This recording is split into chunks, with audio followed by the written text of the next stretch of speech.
আচ্ছা, সে দেখবে। তুই যা, ঘরে গিয়ে বিশ্রাম নে। না, আপনি সরাসরি বলেন আমি বিয়েতে রাজি না। আমি করব না বিয়ে। অবশ্য ওনারাই বিয়ের কথা আর আগাবেন না। তবু আমি আগে বল তবু আপনি আগে বলবেন। আমার মত নেই। আমি আসলে স্যারের সামনে দুইবার খুবই লজ্জা আর অস্বস্তিতে পড়ে গিয়েছিলাম, তাই একটা শব্দও বলতে পারিনি। অসীম শ্বাস ফেলল। বললাম না বলবো? তুই ঘরে যা। নাফিয়া ঘরে এসে উজু করে নামাজ পড়ে শুয়ে রইল। বাড়িতে যত আলোচনা হচ্ছে সব অসীম, নাফিয়া আর শাহনাজের মধ্যে উচ্চবাচ্য হয় না। নতুন বউয়ের মা বাবা বাড়িতে, তাই বেলা বাড়ছে। সূর্যের আলোর ন্যায় গোলফর্সা মুখের উজ্জ্বলতা ক্ষয়ে ক্ষয়ে যাচ্ছে ক্রমশ। অফিসে বেতনও কিছুটা বেড়েছিল। স্যার ভালো মানুষ, নাফিয়া লোকটাকে পছন্দ করে, তার সাথে তার আশেপাশে কাজ করে স্বাচ্ছন্দ্য পায়। মনে হয়নি নাফিয়া কখনো এনজিও জব করছে। নাফিয়া কখনো আনসেফ ফিল করেনি এই অফিসে। ঠিক কোনো অভিভাবকের মতো অমায়িক বিনয়ী লোকটা। এতটা সংযত মানুষ এই সেক্টরে দুষ্প্রাপ্য। বাস্তবিক অর্থে কেউ এমন উদার হয় না। হাতে ধরিয়ে প্রতিটা কাজ বুঝিয়ে দিয়েছে নাফিয়াকে। কোনো অভিযোগের আগে রেখেছে অ্যাপ্রিসিয়েশন। এত ভালো চাকরিটা এত দ্রুত নাফিয়া ছাড়তে চায়নি মোটেও, কিন্তু সময় পরিস্থিতি সবসময় ওকে ঠেকিয়ে দেয়। খাবার বাইরে থেকে আনা হয়েছে। এ পাড়া থেকে শুরু করে আশেপাশে 4 পাড়া থেকে মেয়ে লোক আসছে নতুন বউ দেখতে। সিমিনের বিয়ে হয়েছে এটা আপাতত কেউ জানে না। আরহান তাই আসেনি আজ। এমনিতেও আরহান সিমিনকে বলে দিয়েছে এভাবে শ্বশুরবাড়ি এসে রাত কাটাতে পারবে না। তার ভীষণ লজ্জা লাগে। মাস দুয়েক পরে তুলে নেবে। সময়টুকু ধৈর্য ধরার আদেশ। সিমিনের একটু মন খারাপ হলেও মেনে নিয়েছে। নিসা শাহনাজ সব সাজিয়ে গুছিয়ে রাখছিল। নাফিয়া জন নিয়ে খাবার ঘরের এক কোণে বসে সবার কাজ দেখছে। এমন সময় মুমতাহিনা আসিফা এলো। ওরাও মুখোমুখি হয়েছে নাফিয়া। যদিও উভয়পক্ষ বেশ বিব্রত, তবে চেষ্টা সামান্য সহজ হবার। সানভীর আর আসেনি, সে আসবে না। অসীমকে কল করে জানিয়েছে তার ব্যস্ততা। নাফিয়া ঘোমটা সামলে আগে বলল, কেমন আছেন আপা আপনারা? মুমতাহিনা এগিয়ে এসে ওর পাশে বসলো। অল্প হেসে বলল, ভীষণ ভালো। তোমার জ্বর কমেছে?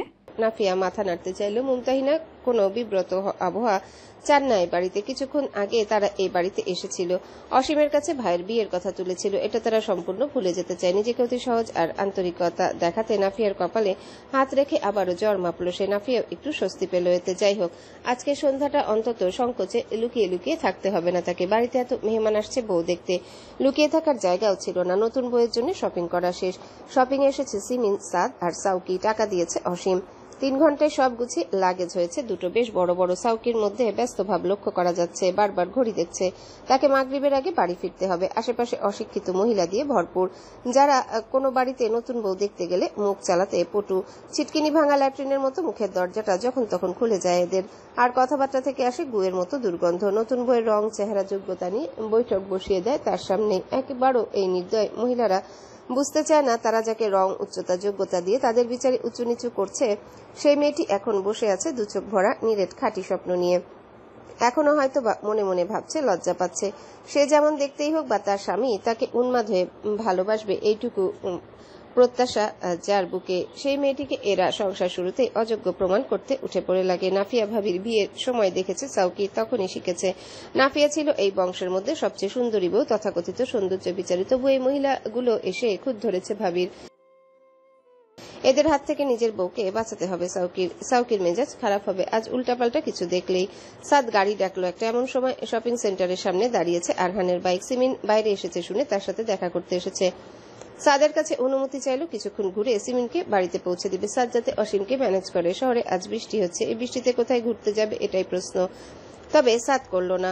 বোনের লাল টুকটুকে লাজুক মুখটা দেখে সহজ শেষাই দিল। সিমিনকে আরহানের কাছে দিয়ে ওরা বাড়িতে ফিরেছে সন্ধ্যার আগে আগে। সবাই তখন ইফতার করতে বসেছে। সাউকি আশেপাশে তাকিয়ে মূর্ছনাকে খুঁজে বের করলো। মহিলাদের মাঝে কুণ্ঠিত মেয়েটা, তা ওর মুখ দেখে বোঝা যাচ্ছে স্পষ্ট।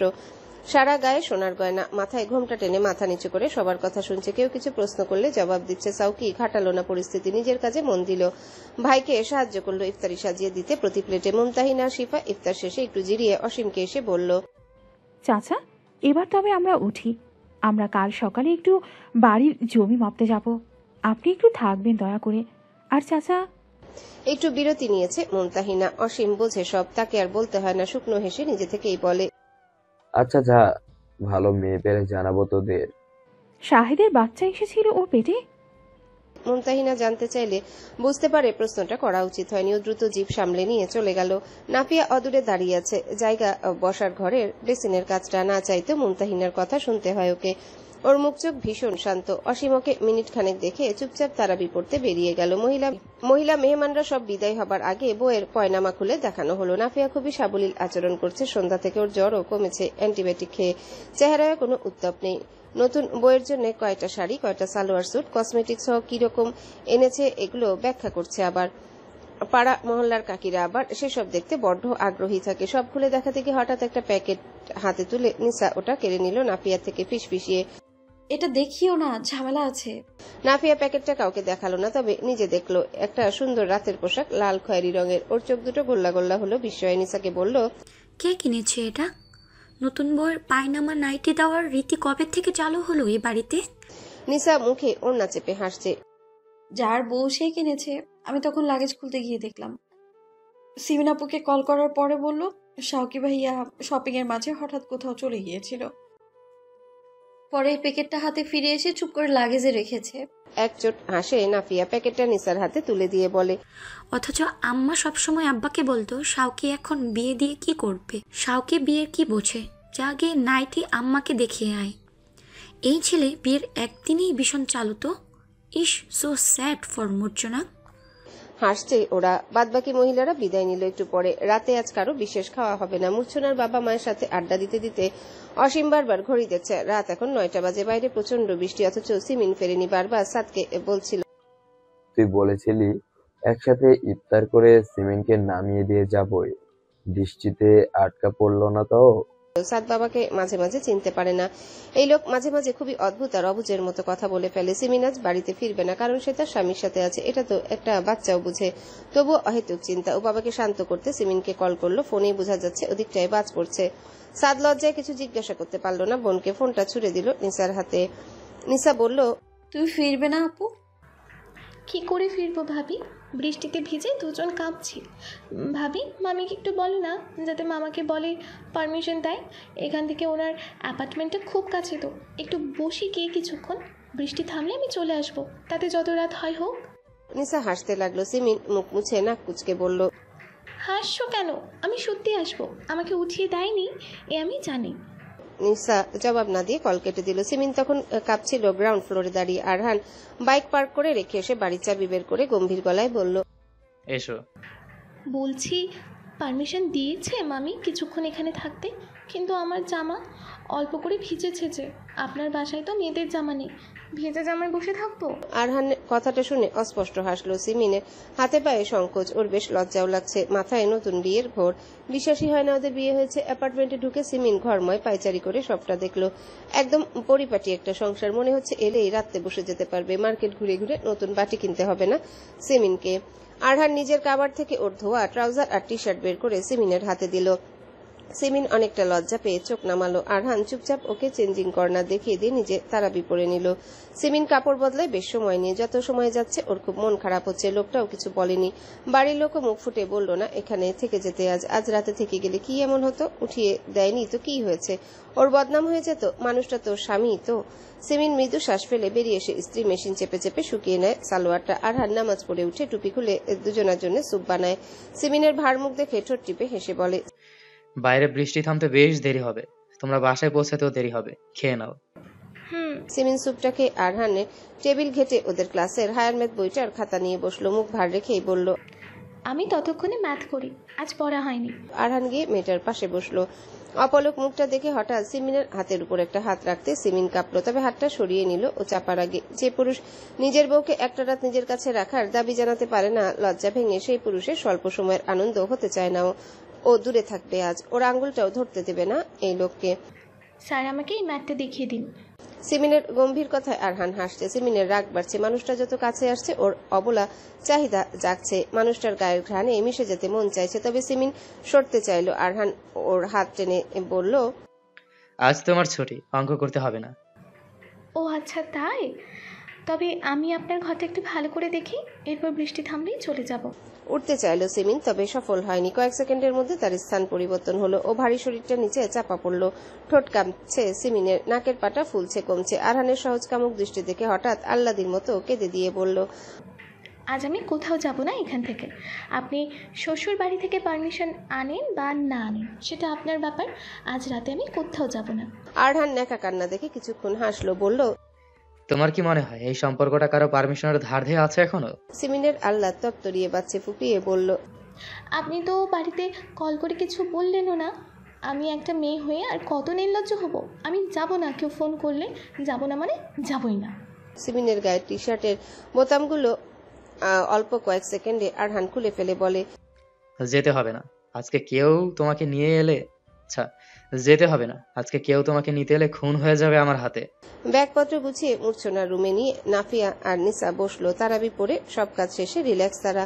নিসার আগামী পরশু থেকে পরীক্ষা শুরু। মূর্ছনা ওকে দেখে একটু সহজ হয়ে বলল, এত কাজ করো তুমি, এখন একটু পড়তে বসো, এখন তো নিরিবিলি। মেকি হাই তুললো নিসা। নিরিবিলি? কে নিরিবিলি? এখনই তো আসল দায়িত্ব কর্তব্য শুরু হবে। মূর্ছনা অবাক। আসল দায়িত্ব কর্তব্য মানে? নিসা হাসছে, নাফিয়াও মুখ চেপে হাসলো। মূর্ছনা কিছু বুঝতে পারছে না। নিসা বলে, সংসারের সবচেয়ে বড় দায়িত্ব কর্তব্য যেটা। মূর্ছনা তখনও বুঝতে পারছিল না, মিনমিনিয়ে বলল, ঝেড়ে কাশো, বেসিনে থালাবাটি পড়ে আছে এখনো, ধুতে হবে সেগুলো। নাফিয়া নিসা আবারও হাসছে। নিসা বলে, আমাকে বড়ভাবে শিখিয়েছিল, আসো আমি তোমায় শিখাই। এটা ওই দায়িত্ব কর্তব্য। নিসার দুষ্টু হাসি দেখে মূর্ছনা তুতলে বলে, তোমার আজ দায়িত্ব কর্তব্য আছে, এটা তুমি কিভাবে আগেভাবে বুঝতে পারলে? তুমি কি জ্যোতিষী? নিসা একচোট হেসে বলল, রোজার দিনে ইফতারের পর স্বামী যদি স্ত্রীর দিকে তাকিয়ে মুচকি মুচকি হাসে, তাহলে বুঝে নিবা আজ রাতে মেলা দায়িত্ব কর্তব্য আছে। এজন্যই জ্যোতিষী হতে হয় না। বুঝলো মূর্ছনা। অসম্ভব লজ্জা পেয়ে হাঁ হয়ে রইল মেয়েটা। নাফিয়া মুখে আঁচল চেপে নিয়েছে হাসতে হাসতে। মূর্ছনা বিড়বিড় করে বলল, তো আজও কি তোমার দায়িত্ব কর্তব্য আছে? ওই যে তখন ঘরে ঢুকে হেসে সিগন্যাল দিল, তখন তোমার ভাসুর। তোমরা খুব খারাপ ভাবি। নিসা মুখ চেপে বলে, বিবাহিত মেয়েরা খারাপই হয়। থাকো তবে আমরা যাই। আবার তুমি ভেবো না তোমাকে আমার দেবর হেসে সিগন্যাল দিয়ে যায়নি বলে তোমার আজ দায়িত্ব কর্তব্য নেই। সব পুরুষ একভাবে সিগন্যাল দেয় না আবার, বুঝলে? কেউ কেউ আবার আহ্লাদ করে কিছু মিছু কিনে আনে। সব সাবধান। বলেই নিসা খাটের একপাশে রাখা ব্যাগটার দিকে তাকালো। মূর্ছনা ওর দৃষ্টি অনুসরণ করে ব্যাগ দেখে হাতে নিল কৌতূহলে। পরপর লজ্জায় মুখ সাদা করে ফেললো, গুটিয়ে গেল ও স্তম্ভিত। নাফিয়া নিসার কান টেনে বলল, এত পেকেছিস তুই, মেয়েটাকে এত জ্বালাচ্ছিস, চল বের হ। ওরা হাসতে হাসতে বেরিয়ে যাওয়ার পরপরই সাউকি ঢুকলো ঘরে। এক ফাঁকে একটু দোকানে বসেছিল ঘন্টাখানেক। ঈদের চাপে বেচাকেনা বেশি, হিসেব দেখতে গিয়েছিল। ঘরে ঢুকে শুরুতেই মূর্ছনা লজ্জা মিশ্রিত ফ্যাকাশে মুখটা দেখলো। গিয়ে সামনে বসে স্পষ্ট সুরে জানতে চাইলো, কেউ কিছু বলেছে? এত মেহমান এলো যে? এই একদিনে যেন মূর্ছনা লোকটাকে এপিটোপিট করে পড়ে ফেলেছে এক পাতা। এত সিরিয়াসনেসের কারণ ঠাউর করে মূর্ছনা অল্প হেসে বলল ফাজলামি করে, হ্যাঁ সবাই তো বলেছে, ছি বউকে কালা ওয়াক্তু। হাসছে মূর্ছনা। সাউকি বুঝলো মূর্ছনা ফাজলামি করছে ও শুয়ে পড়লো। মূর্ছনা হাসি তাবিয়ে হঠাৎ কেমন গম্ভীর হয়ে বলল, এসব বলেছে তবে মনে মনে। সাউকি চেয়ে আছে। সময় এক গড়ায় দুজনের নিশ্চুপতায় হঠাৎ সাউকি বলে, তবে কালো হলে বলবে না কালো, নাকি বলবে আপনি ফর্সা? মিথ্যা করে এমন বলে যাবে? মূর্ছনা তাকালো। সাউকি উঠে এগিয়ে বসলো, ধীরে বলল, সব মানুষ আলাদা, সবার সৌন্দর্য বোধ আলাদা, বুঝলেন? আচ্ছা তাই? তা শুনি আপনার কাছে সৌন্দর্যের সংজ্ঞা। সাউকি সময় নিয়ে অকপটে বলল, পরিষ্কার পরিচ্ছন্ন থাকা, গোছালো কথাবার্তা, এটা সামগ্রিক মানুষ বিচারে। তবে বিয়ের সৌন্দর্য বিচার আবার একটু আলাদাভাবে করি আমি, মনোযোগ দিয়ে। মূর্ছনা কৌতূহলী, কিভাবে? এটা তো না দেখে করতে পারবো না। তো এখন দেখে করুন, আমি তো সামনেই বসে। অসুবিধা হচ্ছে? এক কাজ করুন, এটা পড়ুন, আমার বিচার করতে সুবিধা হবে। এমন বেহায়া কথা শুনে বিষম খেলো মূর্ছনা। সাউকির হাতের দিকে তাকিয়ে মুখটা কাচুমাচু করে ঢোক গিলল। এ তো অতি চালাক লক্ষ্মী, ধুরন্ধর আর নির্লজ্জ। ও থমথমে। সাউকি সহজ গলায় বলল, কি? আরে নেক নিয়ত আমার, সৌন্দর্য বিচার করব বলেছি, ঘাবড়াবেন না। খুব মনোযোগ দিয়ে করতে হবে সৌন্দর্য বিচার। আমার সময় লাগবে, তাড়াতাড়ি পড়ে আসেন। মূর্ছনা প্যাকেটটা নিয়ে তোতলে বলল, এই জন্য আমার আসলে একটু সময় চাই, আপনি না হয় কয়েকদিন পরেই সৌন্দর্যের বিচার করেন। সাউকি কাঁদ নাচালো। ওকে, তবে আপনাকে কিন্তু ভীষণ উষ্ণ লাগছে। মূর্ছনা আটকে উঠল, ভ্রু কুচকালো। সাউকি বলল, আপনি বলেছেন আপনার সময় চাই, দিলাম। তাই বলে আমাকে যে মন্তব্য করতে সময় নিতে হবে এমন তো নয়। মন্তব্য তো আগেই করতে পারি। আপনাকে সত্যি ভীষণ উষ্ণ লাগছে। আমি যে সৌন্দর্য বোধ নিয়ে চলি তাতে আমি অভিভূত আপনার সৌন্দর্যে। সব চলে যাক, আমি এইসব কথা এখনই শুনতে পারবো না। এবেলায় আমাকে আপনার কয়েকদিন সময় দিতে হবে প্লিজ। মুখটা বন্ধ করুন প্লিজ। সানভীরকে দেখে এমপ্লয়িরা খুব চাচাই করছে। রোজকার তুলনায় বড় স্যারের মুখটা আজ একটু বেশি গম্ভীর, অথচ তারা প্রথম দিন থেকে স্যারকে কখনো হাসি মুখ ব্যতীত অফিসের আঙিনায় পা রাখতে দেখেনি। গতকালের মিটিং আজ হবে। বড় স্যারকে সবাই সালাম দিয়ে গিয়ে মিটিং রুমে বসলো। সানভীর চলে গেল কেবিনে। জুয়েল পেছন পেছন গিয়ে একটু লজ্জিত হয়ে বলল, স্যার, নাফিয়া তো এখনো এলো না, মানে মিটিং? অসুস্থ শুনলে তো কাল সম্ভবত আসবে না। মিটিং আমরা কন্টিনিউ করব। জুয়েল আসলে উসখুস করছিল। স্যারের ব্যক্তিগত জীবনের নতুন খবর জানতে বেশ কৌতূহলী সে। অবশ্য সামান্য এমপ্লয়ি, নিশ্চয়ই সে বলবে না নিজে থেকে। জুয়েল ইতস্তত করলো কিছুক্ষণ, এরপর সাহস করে নিজে থেকেই বলল, স্যার বলছি নাফিয়া। স্যার আসবো? দুর্বল নারী কণ্ঠটা কানে যেতেই সানভীর চোখ তুলে, ভীষণ আগ্রহী দুটো চোখ। নাফিয়া মুখ চোখ শুকনো করে দাঁড়িয়ে আছে দরজায়। আজকের শাড়িতে সম্ভবত ইস্ত্রি পড়েনি। মনে হচ্ছে সোজা রান্নাঘর থেকে নাফিয়া চলে এসেছে অফিসে। কিছুক্ষণ অপলক চেয়ে থাকার পর চোখ নামিয়ে সহজ হতে চাইল। জি আসুন, বসুন। শরীর ঠিকঠাক? নাফিয়া মাথা নাড়ালো, অস্ফুটে বলল, কালকের থেকে ভালো। জুয়েল দুজনকে নিরিবিলি ছেড়ে দিয়ে বাইরে চলে যেতে সানভীর ইতস্তত করতে লাগলো। বিগত কিছু ঘন্টা ঠান্ডা মাথায় ভেবে চিন্তে সে ডিসিশন নিয়েছে বিষয়টা নিয়ে নাফিয়ার সাথে একটু আলোচনা করবে, তাহলে হয়তো সে স্বস্তি পাবে। কিন্তু নাফিয়া সামনে আসতে অস্বস্তিতে সেই সদিচ্ছা চলে গেল। আবার আস্তে ধীরে বলল, বলুন, কিছু বলবেন? স্যার আসলে আমি চাকরিটা আর করতে চাচ্ছি না, ছাড়তে চাচ্ছি। নাফিয়া চোখ মুখ ভীষণ সহজ বাচনভঙ্গি সাবলীল। সানভীর প্রথমে বুঝে উঠতে পারল না, একটু সময় লাগলো। শুনে অবশ্য অবাক হয়নি সে আজ করেছিল এমন কিছুর। এরপর বলল, কি কারণ? আমার ব্যক্তিগত কারণে স্যার। সানভীর চুপচাপ ওকে দেখতে থাকে। নাফিয়া চোখ নামিয়ে অস্থির আচরণ করছে। সংকোচ পরে হাতের আঙ্গুল ধরে টানছে, আঁচল কসলাচ্ছে। সময় বেশি বাড়তে না দিয়ে সানভীর চোখ সরায়। এরপর শ্বাস ফেলে সহজ গলায় বলে, চাকরি ছাড়ার 2 মাস আগে আপনাকে একটা লিখিত নোটিশ দিয়ে চাকরি ছাড়তে হবে নাফিয়া, নয়তো 2 মাসের বেতন জরিমানা। আপনি চুক্তিপত্রে সই করে তারপর জয়েনিং লেটার হাতে নিয়েছেন, ভুলে গেলেন? নাফিয়া চোখ তুলল ও নির্লিপ্ত। এবার সানভীর খোলসা হলো, কপালের ঘাম মুছে বলল, আপনি একজন এমপ্লয়ি হিসেবে এই অফিসে ঢুকেছেন, একজন এমপ্লয়ি হিসেবে বেরিয়ে যাবেন, এবং সেটাই সুন্দর। মাঝখানে অযথা বিব্রত না হওয়ার অনুরোধ রইল। সবকিছু সহজ, এভরিথিং ইজ ফাইন। ইটের ভাটাগুলোতে কাজ করা মেয়েদের নিয়ে যে প্রজেক্ট দুটো ধরেছেন, যত্ন নিয়ে সেগুলো কমপ্লিট করে দিয়ে যান। যাওয়ার ইচ্ছা থাকলে আমার ভালো লাগবে। সানভীর একটু হাসার চেষ্টা করলো। এরপর আবারও মেয়েটার চোখে চোখ রেখে বলল, আমি এখানে নাফিয়া ইবনাথকে দেখতে পাচ্ছি, যে বিগত 3 মাস আগে 16ই মার্চ আমার সংস্থায় জয়েন হয়েছিল চিফ ইন্সট্রাক্টর এবং ম্যানেজমেন্ট অফিসার হিসেবে, এবং আর কাউকে না। সবই Nafia, please. Nafia vanity bag কাঁধে তুলে ধীরে ধীরে উঠল। তার মুখভঙ্গি নিরুত্তাপ সরল। সানভীরের সেই সরল মুখটাকে খুব মনোযোগে দেখল। আলোচনা শেষ হয়েছে, আর কিছু বলার নেই দুজনা। সানভীরের চোখ সরে না বলাটা অযৌক্তিক, বরং তার মধ্যে একটা নিষিদ্ধ রকমের চাহিদা আবির্ভূত হয়েছে ভদ্রমহিলাকে দেখার। চোখ সরাতে অলসতা করছে, তাই এক ভারী অদ্ভুত ব্যাপার। এমন করে আগ্রহ সে আগে কখনো পায়নি, অন্তত সত্যিটা জানতে পারার আগে অবধি।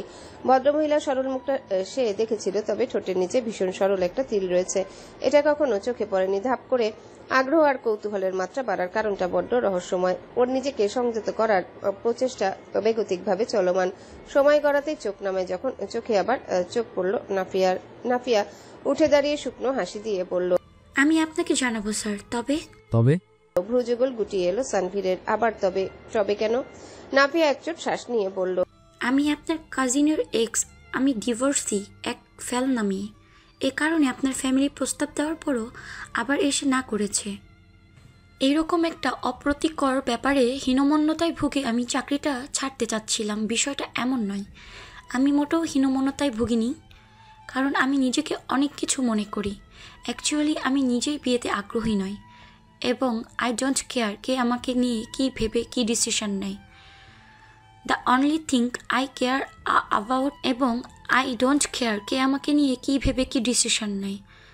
The only thing eye care about is me, only me. আমার সমস্যাটা আপনাকে নিয়ে ছিল। আমি নিশ্চয়ই স্বস্তি পেতেন না আমার উপস্থিতিতে এই অফিসে। আমি আপনার কাজিনের এক্স, এটা ভেবে আমি চাকরিটা ছাড়ার কথা। আগামীকাল অফিসে আসুন নাফিয়া ইবনাথ, মিটিং ক্যান্সেল আজকেরটা। আগামীকাল আপনি এসেই ওটা দেখবেন। এবং উপজেলা পরিষদে আবেদন করা আছে। লিজের জমির ব্যাপারে আমাদের যেতে হবে, আপনি থাকলে ভালো হয়। আপনাকে গুছিয়ে দিয়ে আমি বরিশাল যাব। নাফিয়ার অসম্পূর্ণ কথাটা ওভাবে আটকে থাকে। সানভীর সরল গলায় তার কথাটুকু শেষ করে নিজের শান্ত সুন্দর চোখ দুটো নাফিয়ার মুখ থেকে সরিয়ে একটা কাজের ফাইল রাখে। নাফিয়া নীরবে প্রস্থান করার আদেশ। নাফিয়া থেমে থাকে 2 মিনিট, এরপর ভদ্র গলায় বলে, হ্যালো বন্ধুরা, পরবর্তী পার্ট খুব তাড়াতাড়ি আসবে, তো সবাই অপেক্ষায় থাকো। আর চ্যানেলটি যারা এখনো সাবস্ক্রাইব করোনি তারা পরবর্তী পার্ট দেখার জন্য চ্যানেলটি সাবস্ক্রাইব করে রেখো। ধন্যবাদ সবাইকে, আমাদের সাথেই থেকো।